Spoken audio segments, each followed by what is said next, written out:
بسم اللہ الرحمن الرحیم۔ صحیح بخاری کتاب الحیض، حدیث نمبر 301 تا 310، اردو ترجمہ۔ حدیث نمبر 301۔ اور آپ صلی اللہ علیہ وسلم اپنا سر مبارک میری جانب نکال دیتے جبکہ آپ صلی اللہ علیہ وسلم اعتکاف میں ہوتے، اور میں حالت حیض میں آپ صلی اللہ علیہ وسلم کے سر مبارک کو دھو دیتی۔ حدیث نمبر 302۔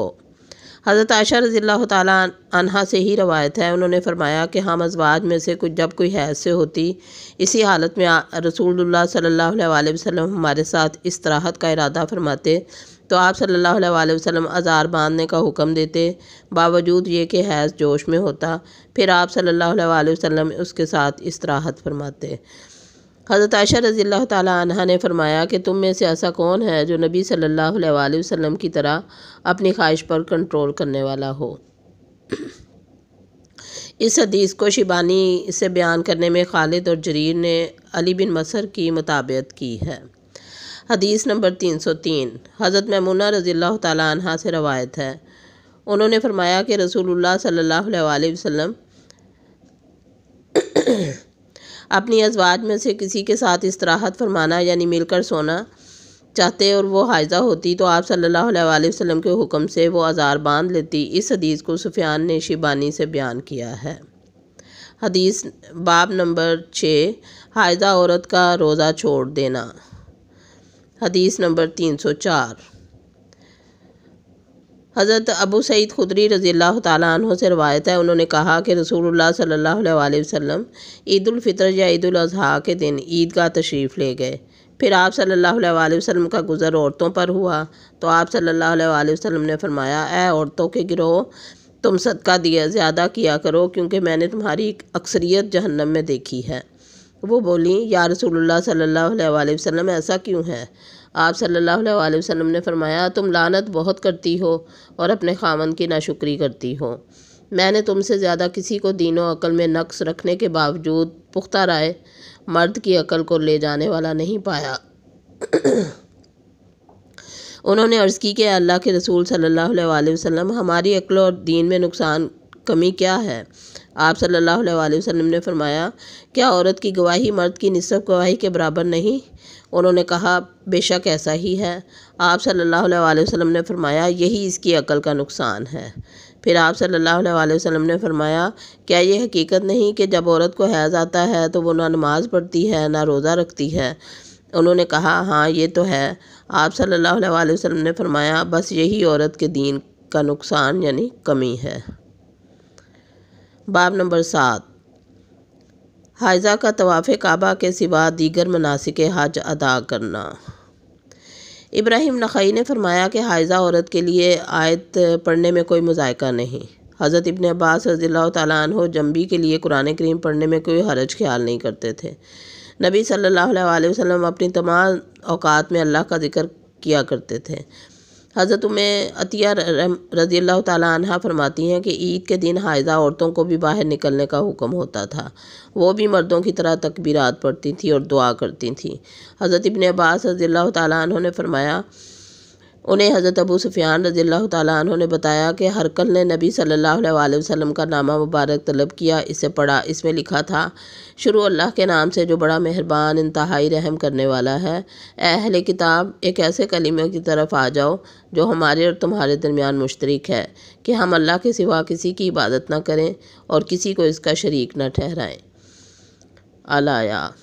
حضرت جابر رضی اللہ تعالیٰ عنہ سے بیان کرتے ہیں کہ حضرت عائشہ رضی اللہ تعالیٰ عنہ کو حج میں حیض آ گیا تو انہوں نے بیت اللہ کے طواف کے سوا دیگر تمام مناسک حج ادا کیے اور وہ نماز بھی نہیں پڑھتی تھیں۔ حضرت حکم نے کہا کہ میں جنبی ہونے کے باوجود جانور ذبح کر لیتا ہوں، اور اللہ تعالیٰ کا ارشاد ہے کہ تم اس ذبیحے کو نہ کھاؤ جس پر اللہ کا نام نہ لیا گیا ہو۔ حدیث نمبر 305۔ حضرت عائشہ رضی اللہ تعالیٰ عنہ سے روایت ہے، انہوں نے کہا کہ ہم رسول اللہ صلی اللہ علیہ وسلم کے ہمراہ بائیں حالت نکلے کہ ہم حج کے علاوہ کسی چیز کا ذکر نہ کرتے تھے۔ جب ہم مقام صرف پر پہنچے تو مجھے حیض آ گیا۔ نبی صلی اللہ علیہ وسلم میرے پاس تشریف لائے تو میں رو رہی تھی۔ آپ صلی اللہ علیہ وسلم نے پوچھا، تم کیوں رو رہی ہو؟ میں نے عرض کیا، کاش میں اس سال حج کا ارادہ ہی نہ کرتی۔ آپ صلی اللہ علیہ وسلم نے فرمایا شاید تمہیں حیض آ گیا ہے۔ میں نے کہا جی ہاں۔ آپ صلی اللہ علیہ وسلم نے فرمایا اسے تو اللہ تعالیٰ نے تمام بنات آدم پر لکھ دیا ہے، اس لیے تم وہ تمام افعال کرتی رہو جو حاجی کرتا ہے، البتہ بیت اللہ کا طواف نہیں کرنا تاآن کہ تم پاک ہو جاؤ۔ باب نمبر 8 استحاضے کا بیان۔ حدیث نمبر 306۔ حضرت عائشہ رضی اللہ تعالیٰ عنہ سے روایت ہے، انہوں نے فرمایا کہ فاطمہ بنت ابی حبیش رضی اللہ تعالیٰ عنہ نے رسول صلی اللہ علیہ وسلم سے عرض کیا کہ اے اللہ کے رسول، مجھے پاکی حاصل نہیں ہوتی، کیا میں نماز چھوڑ دوں؟ تو رسول اللہ صلی اللہ علیہ وسلم نے فرمایا یہ ایک رگ کا خون ہے، حیض نہیں، لہٰذا جب حیض آئے تو نماز چھوڑ دو، جب حیض کے ایام گزر جائیں تو خود سے خون کو دھو ڈالو، یعنی غسل کرو اور نماز پڑھو۔ باب نمبر 9 حیض کے خون کو دھونا۔ حدیث نمبر 307۔ حضرت اسماء بنت ابو بکر رضی اللہ تعالیٰ عنہ سے روایت ہے، انہوں نے کہا کہ ایک عورت نے رسول اللہ صلی اللہ علیہ وسلم سے سوال کیا، کہنے لگی اے اللہ کے رسول صلی اللہ علیہ وسلم، جب ہم عورتوں میں سے کسی کے کپڑے کو حیض کا خون لگ جائے تو وہ کیا عمل کرے؟ اس کے متعلق ارشاد فرمائیے۔ رسول اللہ صلی اللہ علیہ وسلم نے فرمایا جب تم میں سے کسی کے کپڑے کو حیض کا خون لگ جائے تو اسے اپنی چٹکیوں سے ملے، پھر اسے پانی سے دھو ڈالے، پھر اس میں نماز پڑھ لے۔ حدیث نمبر 308۔ حضرت عائشہ رضی اللہ تعالیٰ عنہ سے روایت ہے، انہوں نے فرمایا جب ہم میں سے کسی کو حیض آتا تو وہ طہر کے وقت اپنے کپڑے سے خون کو چٹکیوں سے کھرچ ڈالتی اور اسے دھو ڈالتی، پھر بقیہ کپڑے پر پانی چھڑک دیتی، پھر اس میں نماز پڑھ لیتی۔ باب نمبر 10 مستحاضہ کا اعتکاف پر بیٹھنا۔ حدیث نمبر 309۔